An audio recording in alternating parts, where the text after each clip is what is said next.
Hi, welcome to Infodumpies. My name's Brianne. My pronouns are she, her. I'm AuDHD, and I'm not on any performance-enhancing drugs per se, unless you count the love of Jesus Christ. Hi, my name is Violet. I have ADHD, and I do lift weights, and my personal best is actually 10 bags in one trip from the car to the kitchen counter. So That's a I think sick that's really PR. impressive personally. Yeah, that's a Yeah, sick PR. it might be a world record. I just honestly haven't checked. I'm just not about that life. So Yeah, it's for recreation. You're not competing. Yeah. So today, we are going to talk about something that I realized is not quite a niche experience, but that more of the population did not know about.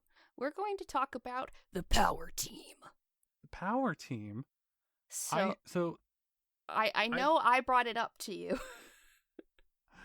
I know about the concept of the power team roughly, but all I know is that strong people, pro-God, no drug. Yes. And before we start today, I want to give a small content warning for people with evangelical fundamentalist religious trauma.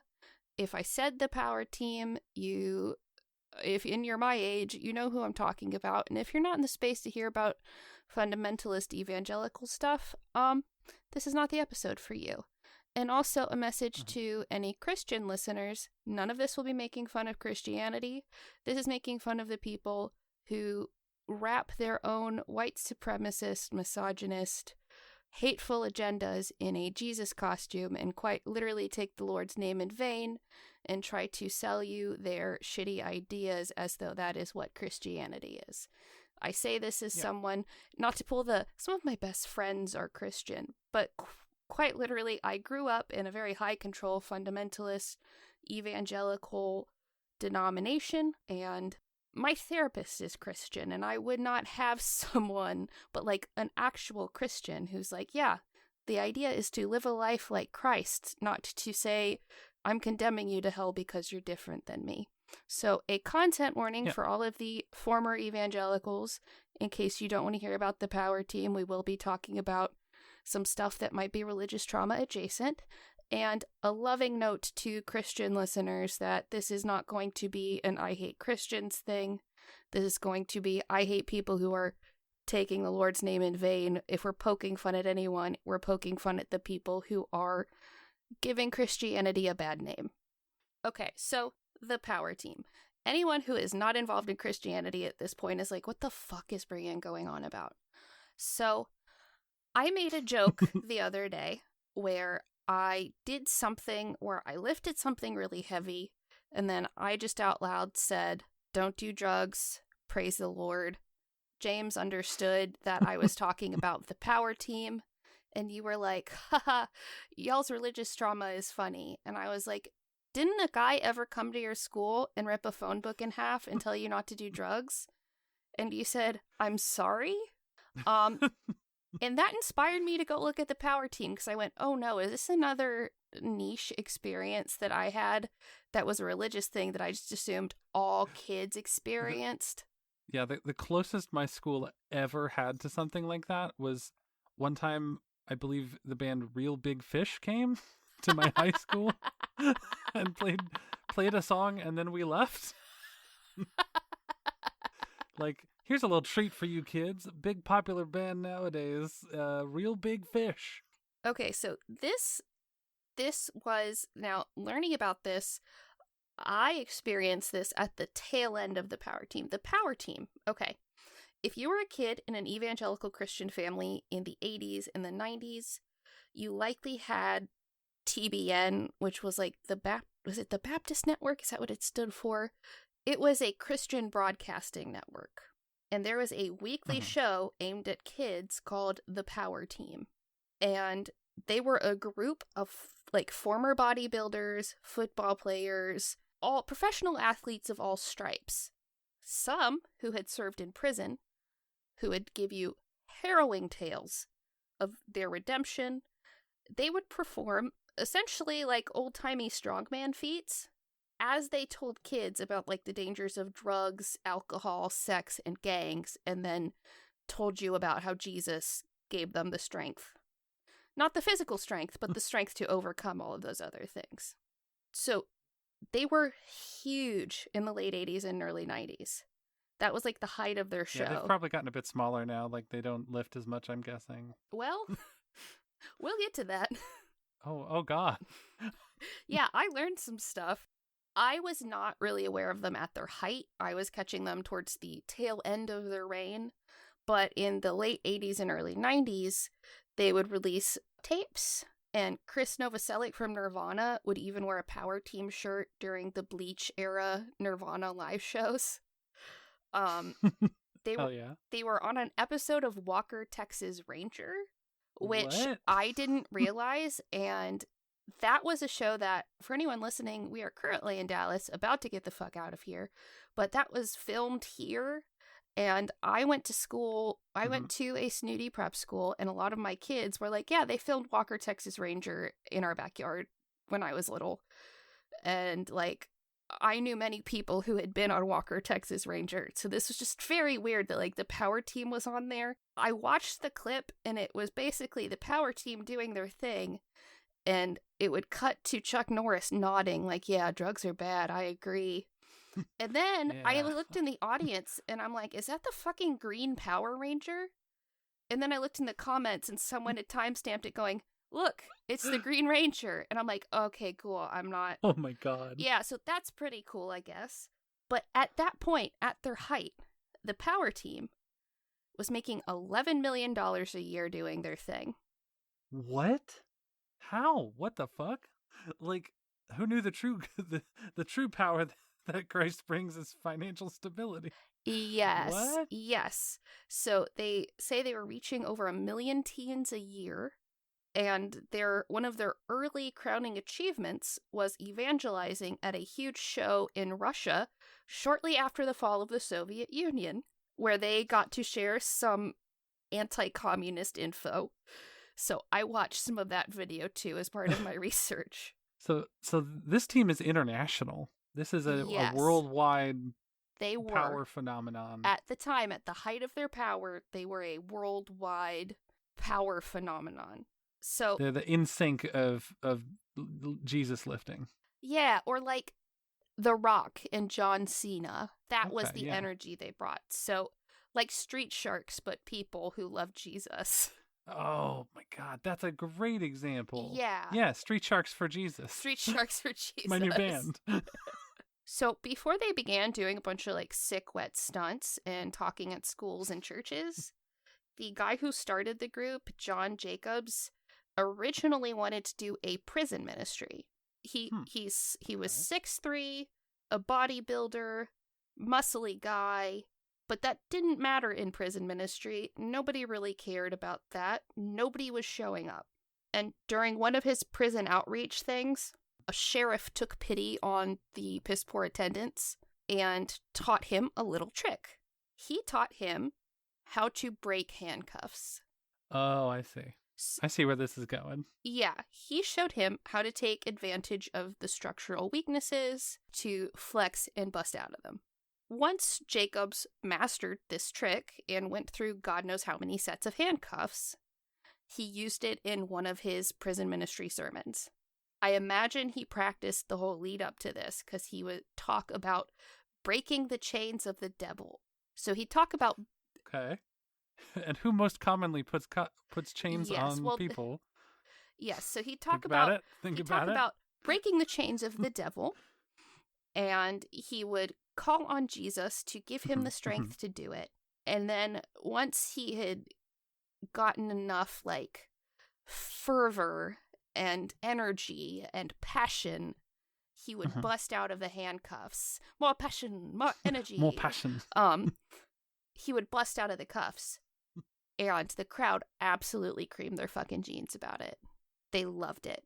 And when other people started talking about this preacher dude who busted out of some cuffs using the power of Jesus, after his crowds got larger, he was like, I can't do this at just prison. I have something here. So he recruited more jacked Christian dudes to do these strongman feats with him. And they worked on coming up with more feats of strength to do. They would rip phone books in half. They would run through blocks of ice. They would smash flaming piles of bricks. And in my own experience... Why are they flaming? Because why were not? The bricks on fire? Why the hell not? Why? I have so many questions. Why ice? Why a wall of ice? How did they get a wall of ice? You're making $11 million a year. You can afford a big wall of ice for your show. That's fair. That's what I would use it for too. So when I saw them in the early 2000s, this was the end of their reign, and I had a single dude come to my school. It wasn't the whole team. So when I saw this, it was a big dude who did stuff like he did, for people who work out, lateral raises. So that is where you hold the weight and you go your arms pretty much straight out to the side, and you're using just your delts, and they're very hard.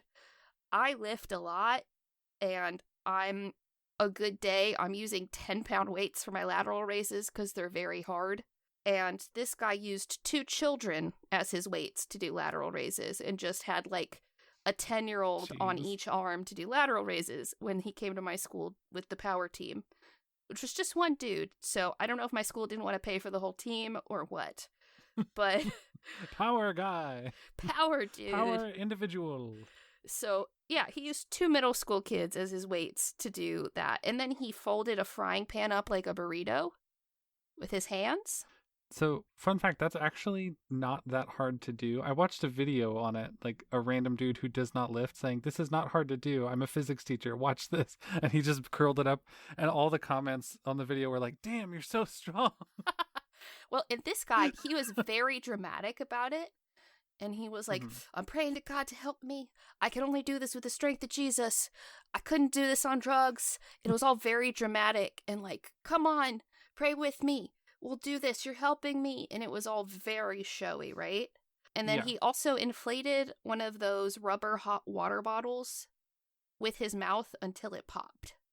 Okay. That's weird. What? Yes.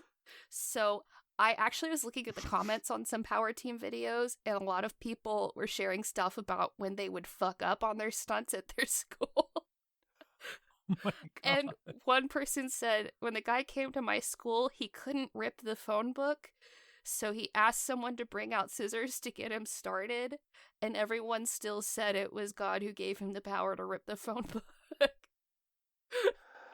Oh my God. And then like another person but who gave him the scissors to cut the phone book to rip the phone book? And then another person said, my guy had to go to the hospital after blowing up the hot water bottle because he didn't wear protective eyewear, and a piece of rubber went and like scratched his cornea and he was bleeding. Oh my God. Like a bunch of people talking. But anyway, that was just making me laugh because I was like, other people have shared my experience and had a much cooler time than I did. Yeah, oh my God. I couldn't imagine if in like junior high school, someone came to my school, did a stunt in the name of Jesus, fucked it up and went to the hospital, or had to get scissors to cut a phone book. One of the person who wrote the comment about the phone book one was, I realized looking back and in therapy that seeing that happen was the very beginning of my deconstructing from fundamentalist Christianity. Yeah, I can imagine that. Yeah. But anyway, learning about the timeline of the power team, and the single dude who came to my school, they think they came to my school in 2002, and I believe I saw them right before their downfall. Or I learned later there are splinter groups. And my dude may have been from one of the splinter groups, because it got a little Game of Thrones at the end.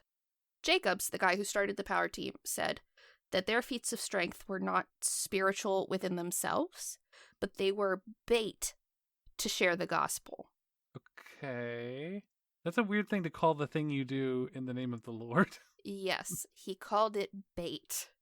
So the power team would book these things they called crusades, which... Yikes. Yeah, they would get booked by churches, and this era was when really the mega church was being birthed, right? So these churches would have these big venues. The power team would roll into town, and they would be booked for 5 nights of shows. during these 5 nights of bookings, during the day, they would de-Bible and de-Jesus their talks, go out to schools and just like public schools. At my school, it was a Christian school, so the guy talked about Jesus. So people who went to Christian schools didn't get the de-Jesus version, but they also went to public schools. And they would, have to take the religious element out of their talks. But they would go to schools and talk about the dangers of things like premarital sex, alcohol, drugs, gangs. And they'd tell the kids, as you do, if you like what we did here at your school, tell your parents that we're going to be doing shows on these nights. The venue happens to be a church. So then the kids who got super into it would have their parents take them to the church one, where the message was now evangelizing about Jesus. Damn, that's clever. That is, so it is essentially a bait and switch. They're baiting you with muscles and switching that for Jesus. Yep. And like, think about this timeline. This was the height of like WrestleMania and monster trucks and action movies. Oh, yeah. And they had said they wanted to highlight Christians as being manly dudes and not just nerdy. And they were capitalizing on this idea of masculinity in popular culture. This is the height of when animals with abs was a cartoon genre.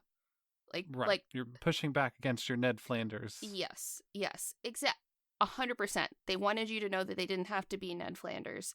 They could. Street Sharks can love Jesus too. Good to know. Yeah, my new band, Street Sharks for Jesus. Our first album will be coming out anytime soon. We're doing a collab with the band of Muscular Christians. It's an actual band, by the way. Oh, cool. No, God, I wish. Yeah. So between their feats of strength, they would pass the microphone back and forth and give their own testimony. Now, as someone who didn't grow up in the church, do you know what giving testimony means? I mean, I know what it means in a legal, judicial sense. You're recounting your version of something that happened. But I don't know what it means in this context. It is adjacent to that, but giving your testimony is what led you to become born again and give your life to Christ. What are the circumstances of that story? You are recounting how you came to become a Christian. Your lore. Yeah, essentially. You're sharing your lore. So, okay, that's fair. In between their feats, they would pass the microphone, and those of them who had the most compelling testimonies, so not people who are like, I grew up in the church and I happen to like bodybuilding, I played college football. Those are not the people, those are not the people who they really would want to have sharing it, because it's like, I mean, cool, but kids aren't going to think that's extreme or anything. The ones who would talk about it would have these harrowing tales of like, I was in prison, I was addicted to drugs, I was in a gang, I was an alcoholic. There was one of the men on the power team, Russ Clear, who was a former Hell's Angel and neo-Nazi, who spent 15 years serving in San Quentin, and Jacobs, the leader of the power team, paid to have all of his white supremacist tattoos removed. Huh. So that was... Well, that's something. Yeah, so the testimonies were usually things where it's like, holy shit, you did what? And now you seem like a chill dude who likes to smash bricks? Whoa, Jesus changed you. And run through walls of ice? Yeah. So that's what they would do in between doing their 6 stunts. And at the end of each show, they'd ask everyone to close their eyes and invite people to the altar to be saved, which I know you have maybe not experienced firsthand at a church, but are aware of it via cultural osmosis, right? Is that like being baptized? No. So very often it would be like, I'm going to ask Elijah to play us something while I do the invitation. And the invitation would be everyone close your eyes and pray. And the preacher would say stuff about like anyone who is backslidden, who hasn't given their life to God, I invite you to come down. And people who wanted to invite Jesus into their heart would come kneel at the edge of the stage and have someone from the prayer team probably come there and talk them through becoming a Christian, becoming saved, that kind of thing. So at the end of all of the power team events, they would have an invitation to come to the altar. After that, they would take you out on a less fun note and say, another town sent us here, and they'd pass around offering plates, not for the church, but for themselves, asking folks to fund their trip to the next town. A lot of people did not like that, but they were like, I'm donating to this ministry, so I feel good about it. But a lot of the people, I do not think, anticipated that this ministry was an $11 million ministry, which is not the point. You know what I mean? Right. Yeah, like, I don't think people were expecting that part when they were giving. So some people noticed that and didn't feel great about it. Not every church was super stoked about the power team. So that's how their shows usually went. They started falling apart in 2000 when John Jacobs and his wife... later than I thought. Yeah, they had a pretty long run. John Jacobs and his wife Ruth Ann divorced, which doesn't seem like a big deal, but in the fundamentalist evangelical church, that is scandalous. You know, I realize I should probably give a bit of context. Brianne knows this, but y'all might not. So I was raised basically Baptist Christian, but when I was like 10 or so, I distinctly have a memory of we were walking to church one day, and my mom just stopped us and turned around and said, all right, so we've got two things that we have to do every Sunday, and I'm tired of doing both. Do you want to go to church every Sunday, or would you rather go to karate practice every Sunday? And what do you think 10-year-old me chose? It's not a choice. Obviously, I went to karate practice, and now I'm a karate master. No, I'm not. But yeah, I basically, from the time I was like born till I was 10, I went to a Baptist church, and I was in Awanas, and that's about all I remember. That's my level of knowledge here for context. There is a saying in the Christian church that says, being in a church makes you a Christian as much as being in a garage makes you a car. So your parents who are sorry. No, but it's like I find that very funny. But your parents who are kind, giving, lovely people are actually exemplifying Christian behavior and not being pulled into the fundamentalist ideals, and like there's a difference. So my thing was that I see what you're saying. I had church and Sunday school and Awanas and youth group on Wednesday, and I had to go to Christian school, that kind of stuff. Were you allowed to wear pants? I was. I've heard of some places. I was, but like my mom wasn't allowed to wear pants until she was 10. Sheesh. Anyway, that's Violet's background with Christianity. It's normal and not traumatic. Jacobs and Ruth Ann, his wife Ruth Ann, John Jacobs and his wife Ruth Ann were getting divorced. They had been married for 16 years, and they cited irreconcilable differences. But the real rumor mill came into effect when he remarried in 2001. Oh. And had it a year later. Had it very quickly annulled, which people were like, did he really meet a woman he needed to marry that quickly, or was he already seeing that woman when he was seeing Ruth Ann? So yeah, that's sus. Yeah. All we know is what power team member Todd Keene did. He was the second in command of the power team. Todd Keene said that Jacobs was doing too much drinking and had too many, quote, naughty behaviors. Oh no. Yeah. I can't help but assume that is putting such rose-colored goggles on something very, very bad. Yeah. No, naughty behaviors coming from a dude like that could be like, oh, that's a felony. That's straight up a felony, right, bro. Yeah. So 24 of the guys who were involved with the power team splintered off. That's a lot. My God. Yeah, and that wasn't the entire power team. Yeah, sorry. I guess I had assumed it was like maybe half a dozen guys. No, so 24 of them formed another, quote, strength ministry, which is what they called themselves now. And they called themselves Team Impact because Jacobs had sort of tainted the power team name, and a lot of churches were not booking them anymore because of the scandal of the divorce and the remarriage and the annulment and all of that stuff. Like, they didn't want to have that guy there. That didn't align with their values. There's something of a power taint, if you will. A power taint. That's a different thing. Well, Jacobs, being a power taint, was not happy with this. Jacobs was not happy with this, so much so that he was charged with misdemeanor assault and battery in 2001 against one of the new Team Impact members named Jeff Audis. Jeez. I say that's a naughty behavior. Yeah, throwing hands, that's not very Christian behavior from what I know.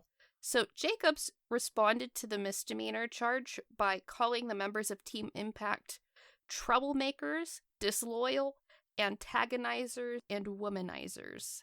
And he claimed that he fired them and they didn't disband of their own volition. And to me, this reeks of that phrase, every accusation is a confession. Yeah, it really does. You know, like, it felt like he's telling on himself. I didn't fire all 24 those 24 people didn't quit. I fired them, definitely. They quit, is what happened. Yeah, he claims he cut them loose because he was taking Power Team to the next level. He may as well have just come out and said, yeah, they quit. That sucks. Well, he kind of did, because the next level was bankruptcy in 2002. Sorry. The next level is bankruptcy. Yeah, so it's the ultimate power. He fucked himself over at this point. The TV deals were gone. He couldn't get booked anymore. He filed for bankruptcy for both his personal finances and his ministry. And his application for personal bankruptcy was denied, and the court said that he exhibited a reckless disregard for the truth in reporting his personal finances. And that fueled some rumors people had that he had been stealing from the ministry, because something about them going from $11 million a year in business to completely broke that quickly didn't math. The math doesn't math.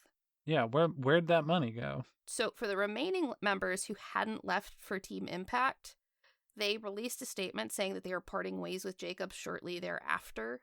And after 27 years, the Power Team would be run by an apostolic group of spiritual leaders. And after they announced all this to try to revamp, the Power Team officially disbanded on May 14th, 2003. Huh. So man. Team Impact still exists, from what I found. Really? And they split off into another strongman evangelical team called Strength Team. And then Jacobs tried to redeem himself and start his own group called the Next Generation Power Team. Oh my God. Power Team TNG. It was Power Team TNG. Yes. Oh my God. Oh God. I would pay so much money for a Star Trek TNG Power Team cameo episode to have happened. A planet of beefy God. dudes. That all were a planet of muscular Christians. So Todd Keene, the guy who was the second in command of Power Team, he resurrected the Power Team and started calling them the Power Team 2.0. Oh, that's not confusing at all. Yeah, so their catchphrase was, "This isn't your dad's Power Team." What? Oh, that old thing? That's just my dad's power team. Oh, no. That's my father's Power Team. So... Please, that's my father's power team. So he actually took the show in a different route and went more like WWE with it, and would have like multimedia stuff and fight scenes and costume changes, where it became an even bigger spectacle. So I was curious, and I was looking them up. I'm not sure that they're around anymore, but I can't find evidence that they've dissolved, because I went to their website, when I clicked on how the Power Team helps businesses, they had a space for like quotes, for like testimonials. The quote they had for how they help businesses was literally labeled placeholder quote. And on that page, it said, placeholder quote. The Power Team's message was inspiring and clear, and their event was the catalyst we needed to reach our community. Joe Smith, a company.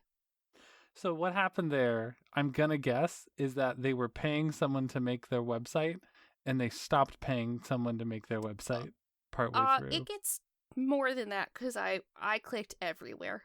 The placeholder quote thing, of course, doesn't seem like something that a thriving business would have on their website. And the website has a list of as seen on these things. And Power Team 2.0 claims that they were on Walker, Texas Ranger, which we now know was the original Power Team. It had nothing to do with this new venture. My father's power team. Now, I did find that several members did go on America's Got Talent. I did find that to be true, and that's another thing they cite. But they said, we've been on MTV, CNN, Ripley's Believe It or Not, ESPN. But now I'm like, hey, buds, what century did most of those appearances happen in? Yeah. So it seems like there's... Was it pre-new millennium? Were cell phones a thing? Yeah. Had the Y2K bug come out yet? So they have a very weird system where it talks about like businesses, churches, and schools, and that it treats it like they have a separate blog for each one. So their blog about school appearances had a single post they made about visiting 11 schools in Kentucky. That post was from 2014. Their separate blog about church appearances had a single post about going to a church in Gun Barrel City, Texas, also from 2014. Okay, so it's not looking good for Power Team 2.0. It's not looking good. So they also have a storefront. And when you click on it, this was my favorite part, it says store coming soon. And they have a single item in their shop that just says, stop bullying, in all caps. And it's $15. What is it? There's shirt no picture. or a There's hat no picture. Or... It's just the text "stop bullying" in all caps, and it's $15. My God, $15 to stop Power Team 2.0 from bullying?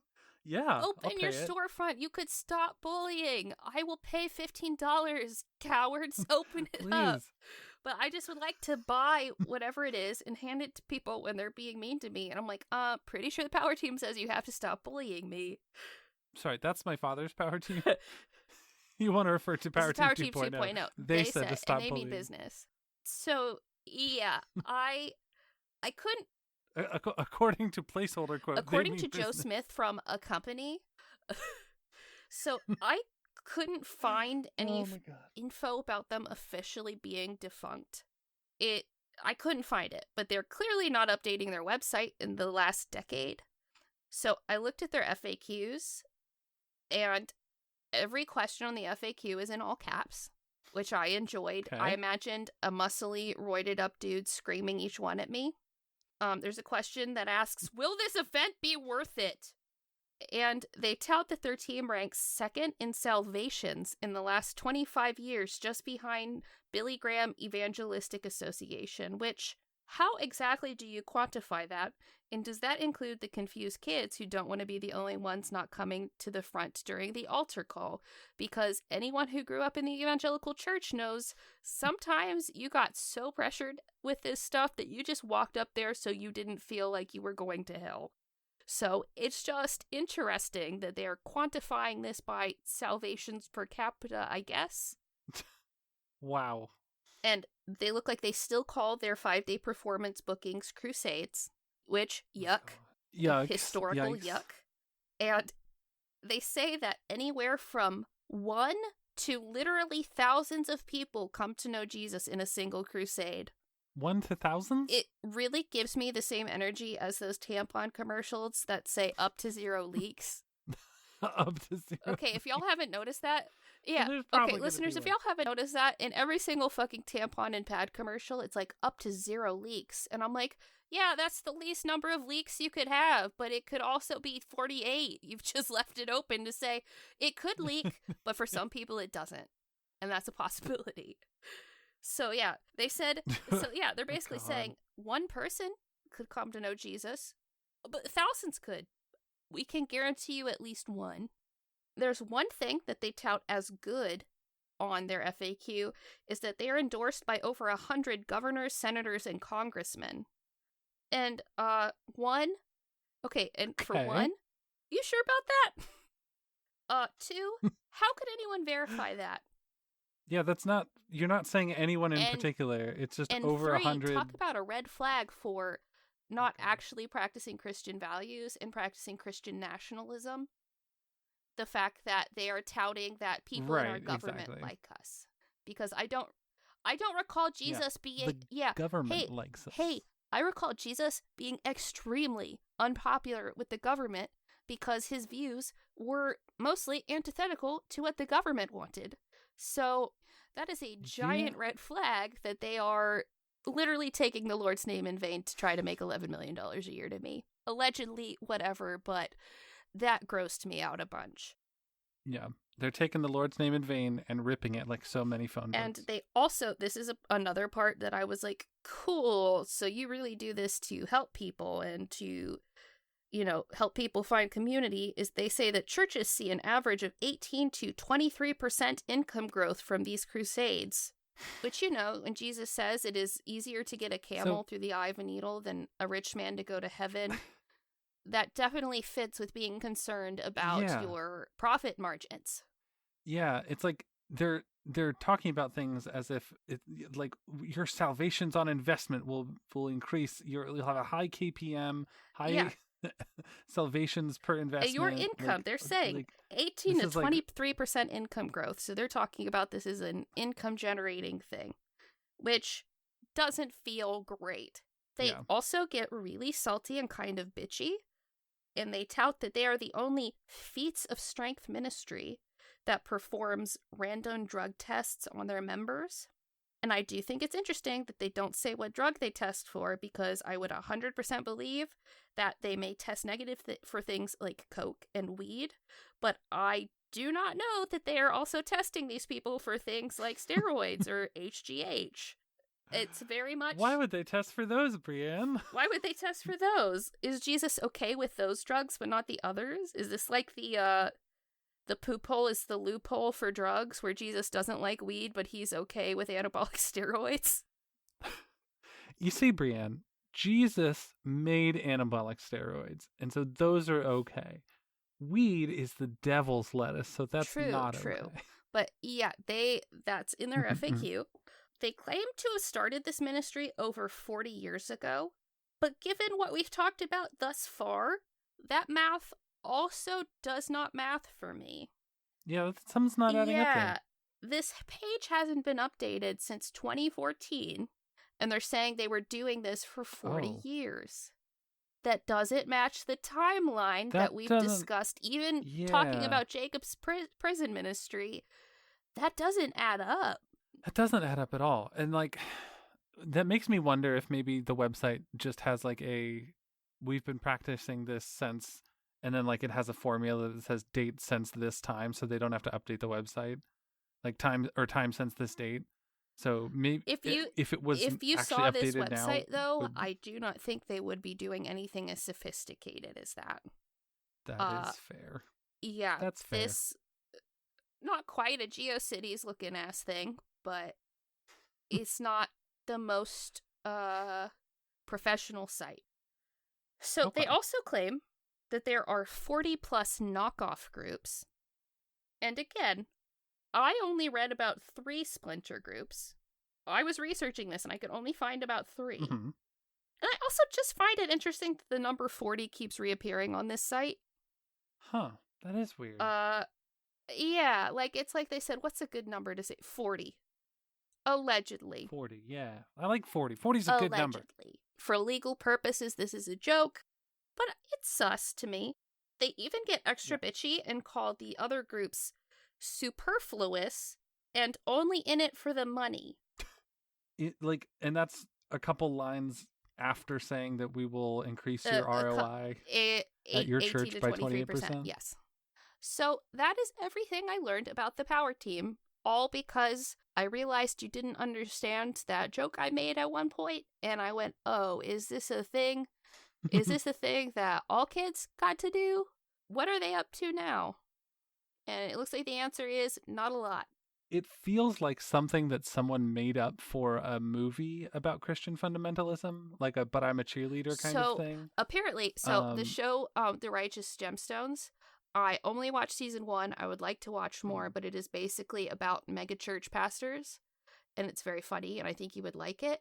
Apparently, in one of the most recent seasons, they had a spoof group that was a spoof of the power team, and I don't remember the name of it, but I was like, God, I have to find a way to watch that again, because they spoof so many of the things that I grew up seeing. Yeah, I would love to watch that. Yeah, video. like there's one of the preachers is very much does like Chris Angel coming in on a zip line, lowering down from the rafters sort of stuff. Which I went to a mega church as a teenager where our pastor came in for Easter by going down to Mission Impossible music from the rafters and rappelling down onto the stage. Modest, humble in praise of our Lord. That was the bait to get people interested. But anyway. So for your next birthday, if I could somehow find a way to hire the power team or your dad's power team. No, I'm not interested. No, thank you. No? No. Oh, okay. That would be funny, though, just to have a bunch of dudes on the front lawn bending pans and ripping phone books. I would be like, can I? And shouting, Jesus gave me the power. I would be like, can I try something? I like weightlifting. And they would be like, Jesus does not like that. Jesus doesn't like women doing this? Your sister hired us for your birthday. And they'd point to you. God, you and your sister are really close, huh? Oh, yeah. It's weird that your sister's so much taller and has a different hair color and looks completely different. Oh, you kiss on the mouth. That's interesting. But yeah, that's the power team. Thanks for listening to me dump. And it's leg day for me, so I'm going to go pump some iron for Jesus.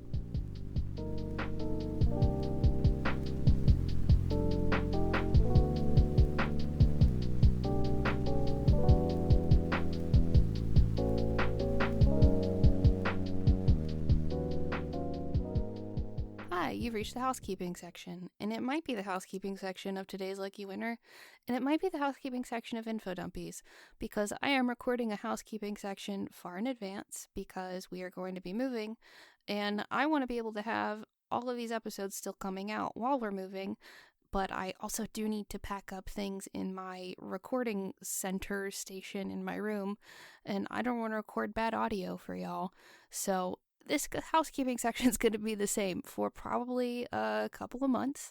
I usually like to wait to record these until closer to the episode because I want our Patreon shout-out people to be up-to-date and accurate. But I think y'all understand that you'll get more episodes this way, and we don't have to pause anything to make you wait longer. And as soon as I'm able to record these closer to the date, I'm going to start doing that again. But in the meantime, here's the housekeeping section for a show.